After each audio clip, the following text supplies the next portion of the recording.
श्री स्वामी समर्थ सर्वांना सर्वांना आजचा दिवस छान आणि सुखाचा जावा ही स्वामींच्या चरणी प्रार्थना करते आणि आजच्या या नवीन व्हिडिओला सुरुवात करते।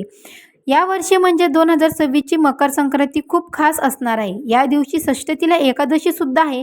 असा दुर्मिळ योगायोग जिथे सूर्यदेवाची उपासना आणि भगवान विष्णूची भक्ती एकत्र घडणार आहे। पण या दिवशी नक्की काय करावे, पितरांची सेवा कशी करावी, अशा कोणत्या चुका आहेत ज्या आपल्याला टाळायच्या आहेत, ज्यामुळे आपल्याला यावर्षी गाईला एक वस्तू खाऊ घालायची आहे। जर ही वस्तू आपण गाईला खाऊ घालण्यासाठी दिली तर आपले पितृ आपल्याला आशीर्वाद देतील, मुलांच्या अडचणी संपतील, अडकलेली कामे मार्गी लागतील। असा हा प्रभावी उपाय आपल्याला करायचा आहे। हा उपाय कसा करायचा, कोणत्या वेळेत करायचा याबद्दलची संपूर्ण माहिती आजच्या व्हिडिओमध्ये मी तुमच्यासोबत शेअर करणार आहे। त्यामुळे तुम्ही हा व्हिडिओ स्किप न करता शेवटपर्यंत नक्की पहा। चॅनलवरती नवीन असाल तर चॅनलला देखील सबस्क्राईब करा आणि असेच माहितीपूर्वक नवनवीन व्हिडिओ पाहण्यासाठी बेल आयकॉनलाही प्रेस करा, म्हणजे जेव्हा कधी मी नवीन व्हिडिओ अपलोड करेल त्याचं नोटिफिकेशन सर्वात अगोदर तुम्हाला भेटेल आणि तुम्ही एकही व्हिडिओ मिस करणार नाही। त्याचबरोबर कमेंटमध्ये श्री स्वामी समर्थ आणि ओम सूर्यदेवाय नमः लिहायला विसरू नका, जेणेकरून भगवान सूर्यदेवाची तुमच्या कुटुंबावरती, मुलांबाळावरती भरभरून आणि आशीर्वाद कृपा नक्कीच होईल। संक्रांतीचा दिवस हा परिवर्तनाचा आणि पुण्याचा दिवस असतो। या दिवशी काही गोष्टी आवर्जून कराव्यात। सकाळी स्नानाच्या पाण्यामध्ये थोडेसे काळे तीळ टाकून स्नान करा, त्यामुळे शरीर शुद्ध होते आणि नकारात्मकताही दूर होते। तांब्याच्या कलशात पाणी, तीळ आणि लाल फूल घेऊन सूर्यदेवाला अर्घ्य द्या। तिळगुळ, नवीन धान्य, इतर ब्लँकेट किंवा उबदार कपडे दान करा। तिळगुळ घ्या, गोडगोड बोला म्हणत नात्यामधली कटुरता दूर करा। मकर संक्रांतीला सूर्य उतरणेमध्ये प्रवेश करतो। हा काळ पितरांच्या मुक्तीसाठी अत्यंत श्रेष्ठ मानला जातो। या दिवशी पितृसेवा नक्की करावी। एका पात्रात पाणी घेऊन त्यात काळे तीळ टाका, दक्षिण दिशेला तोंड करून हे पाणी पितृभव नमः म्हणत अर्पण करा। संध्याकाळी घराच्या दक्षिण दिशेला तिळाचा तेलाचा दिवा लावा, त्यामुळे पितरांना गती मिळते आणि त्याचे आशीर्वाद आपल्याला लाभतात। पितरांच्या नावाने, पूर्वजांच्या नावाने अन्नदान करा। एकादशी असल्याने तांदळाची खिचडी करू नका, त्याऐवजी फळे किंवा तिळगुळाचा पदार्थ द्या। संक्रांतीच्या दिवशी असल्याने काही विशेष खबरदारी घेणे खूप गरजेचं आहे। एकादशी असल्यामुळे या दिवशी तांदूळ किंवा खिचडी अजिबातच खाऊ नका। महाराष्ट्रात संक्रांतीला खिचडी खाण्याची प्रथा आहे, पण यावर्षी दुसऱ्या दिवशी खायची नाही, कारण की सुवासिनी वाण लुटतात, त्या तांदळाचा वापर करू नये। या संक्रांतीच्या दिवशी कोणाशी वाद घालू नका किंवा अपशब्द देखील बोलू नका। पवित्र दिवशी मांसाहार किंवा मद्यपान पूर्णपणे वर्ज्य असावे। या दिवशी झाडे तोडणे किंवा पाने उबरणे अशुभ मानले जाते। त्याचबरोबर जर तुम्हाला शक्य असेल तर तुम्ही ओम पितृदेवाय नमः या मंत्राचा 108 वेळा जप करायचा आहे। मकर संक्रांतीला सूर्य उतरणेत जात असताना हा काळ पितरांसाठी खूप महत्त्वाचा असतो। जर तुमच्या घरात पितृदोष असेल किंवा कामात सतत अडथळे येत असतील तर या मकर संक्रांतीला तिळाचे तर्पण नक्की करा। एकादशी आणि संक्रांतीचा योग तुमच्या पितरांना मोक्ष मिळवून देण्यासाठी उत्तम असा मानला जातो आणि त्याचबरोबर हा जो उपाय आहे तर तो देखील करायचा आहे। बघा, आपण खूप कष्ट करतो, मेहनत करतो, पण तरीही त्या कष्टाचं फळ आपल्याला काही मिळत नसतं। त्यामुळे घरामध्ये आलेला पैसा टिकत नाही, सतत तो अडचणी, अडथळे, आजारपणा यामध्येच तो पैसा निघून जातो, खर्च होऊन जातो। घरामध्ये अनेक प्रकारच्या दुःखाचा आणि संकटाचा आपल्याला सामना करावा लागतो। त्याचबरोबर मुलांची प्रगती कुठेतरी थांबून जाते। त्याचबरोबर अडकलेली कामे जी आहे तर ती मार्गी लागत नाहीत। एकदा आपल्याला छोटासा उद्योग, व्यापार असेल, त्याच्यामध्ये आपल्याला यश मिळत नसेल, आपली कोणतीच कामे व्यवस्थितपणे चालत नाहीत, अशा ज्या ज्या काही गोष्टी आहेत, ज्या ज्या काही समस्या आपल्याला आहेत तर त्या आपल्याला दूर करण्यासाठी हा जो प्रभावी उपाय आहे तर तो देखील करायचा आहे। फक्त एकदा ज्या वेळेस आपण हा उपाय करतो ना किंवा एखादी सेवा करतो ना तर ती फक्त भक्तिभावाने, श्रद्धेने आणि विश्वासाने करायला हवे। त्याच वेळेस आपल्याला जे काही त्याचे फायदे आहेत तर ते आपल्याला बघायला मिळत असतात। संक्रांतीचा हा काळ आपल्याला घरामध्ये सुख, शांती, समृद्धी घेऊन येत असतो।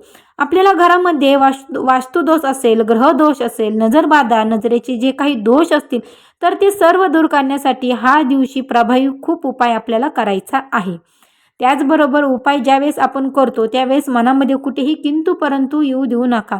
मकर संक्रांतीच्या दिवशी घरामध्ये विष्णू सहस्रनाम, त्याचबरोबर भगवान सूर्यदेवाची आध्यात्म हृदय स्तोत्राचं पठण हे आवर्जून करायचं आहे। पितरांच्या मुक्तीसाठी दक्षिण दिशेला तोंड करून पितृ अष्टक स्तोत्राचं पठण आवर्जून करायचं आहे। सर्व छोट्या छोट्या सेवा आहे तर त्या सेवा आपल्याला जरूर करायच्या आहेत। आपल्याला त्याचा चांगला फायदा जो आहे तर तो नक्की मिळत असतो. त्याचबरोबर आपल्याला काही गोष्टी असतात की काही गोष्टी आपण म्हणजेच की जसं की आपण छोटेसे छोटे उपाय केले तर ते उपाय आपल्या आयुष्यामध्ये काहीतरी बदल घडून येतच असतात. त्याचबरोबर जे काही आपण प्रभावी करत असतो ते देखील आपल्याला करायचेच आहेत. काय होतं, घरामध्ये सतत भांडण कटकट चालू असतं. पती पत्नीमध्ये, मुलांमध्ये, आई वडिलांमध्ये सतत भांडण हे होतच असतात. घरामध्ये एकोपा नसेल, शांती नसेल, सतत अडीअडचणीचा आणि दुःखाचा सामना करावा लागत असेल तर आपल्याला पैसा हा आजारपणात आणि अडचणीमध्ये दुःखामध्ये खर्च होऊन जात असेल, माता लक्ष्मी आपल्यावरती प्रसन्न नसेल होत, जर तुमच्या या साऱ्या अडचणी समस्या आहेत ना तर त्यासाठी आपल्याला हा प्रभावी उपाय करायचा आहे. हा उपाय तुम्ही मकर संक्रांतीच्या दिवशी दिवसभरामध्ये सकाळी संध्याकाळी जेव्हा तुम्हाला वेळ भेटेल तेव्हा तुम्ही हा उपाय करू शकता. अगदी फक्त भक्तिभावाने, विश्वासाने, श्रद्धाने हा उपाय करायचा आहे. प्रयत्न करायचा आहे की तुम्हाला याचा फायदा नक्कीच बघायला मिळेल. आता हा उपाय कसा करायचा तर ते पाहूया आपण. त्यामुळे कमेंटमध्ये ओम पितृदेवाय नमः लिहायला विसरू नका, जेणेकरून आपल्या पितरांची आपल्या कुटुंबावर, मुलांवर भरभरून कृपा नक्कीच होईल. शास्त्रामध्ये गायीचं वैभव सर्वोच्च मानले गेलेले आहे. हे कोटवधी देवताची निवासस्थान आहे. मकर संक्रांतीच्या दिवशी गायीला गूळ आणि पोळी खाऊ घातल्या तुमच्या आयुष्यातील सर्व संकटे दूर होतात. यामुळे तुमची आर्थिक स्थिती सुधारते, तुमच्या घरात सुख समृद्धी शांती देखील येते. मकर संक्रांतीच्या दिवशी गायीला चारा दिल्याने त्या व्यक्तीला भगवान विष्णू आणि शालग्रामीचे आशीर्वाद नक्की मिळतात.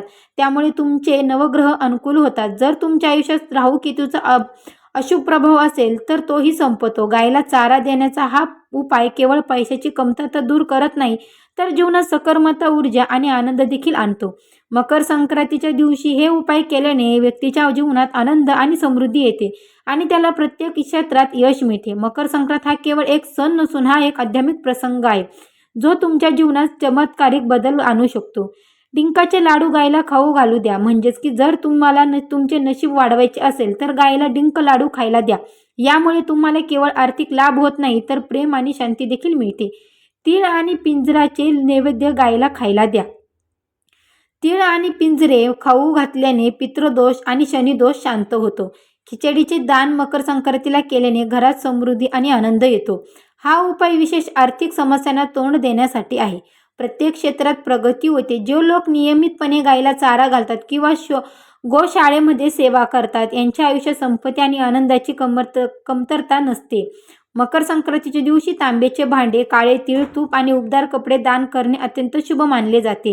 हे तुमच्या ग्रहदोषांना शांत करते आणि तुमच्या आयुष्यात सुख समृद्धी देखील आणते.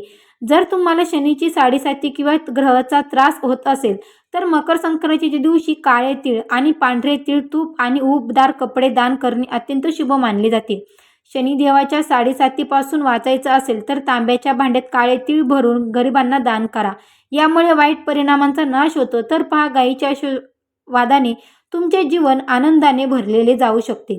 मकर संक्रांतीच्या दिवशी केलेला हा उपाय तुमच्या पूर्वजांना देखील शांत करतो आणि त्याचा आशीर्वाद तुमच्या कुटुंबावर राहतो. तुमच्या आयुष्यातील प्रत्येक समस्या दूर करण्यास सक्षम जर तुम्ही असाल तर माहितीपूर्वक व्हिडिओ आवडला असेल तर व्हिडिओला एक लाईक करा आणि चॅनेलवरती नवीन असाल तर चॅनेलला देखील सबस्क्राईब करा. आम्हाला प्रोत्साहित करा. तसेच हा व्हिडिओ संपूर्ण पाहिल्याबद्दल तुम्हा सर्वांचे मनापासून आभारी आहे. तर मंडळी, भेटूया पुन्हा नवीन एका अशाच व्हिडिओमध्ये. तोपर्यंत सर्वांना श्री स्वामी समर्थ आणि पुन्हा एकदा मकर संक्रांतीच्या तुम्हा सर्वांना हार्दिक हार्दिक शुभेच्छा.